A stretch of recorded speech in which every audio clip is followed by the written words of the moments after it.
Hello, today I'm in Toyota RAV4. In this video I'll show you how to find and manage door lock settings.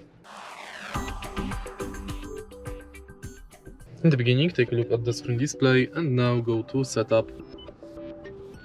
Enter Vehicle, Vehicle Customization, Door Lock Settings, and now you can enable disable speed sensitive auto lock,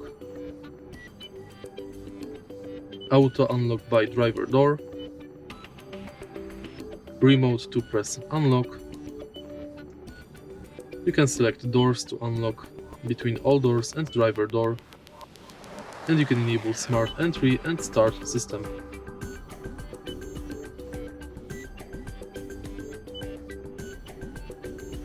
That's basically it. If you find this video helpful, please hit like, comment and subscribe.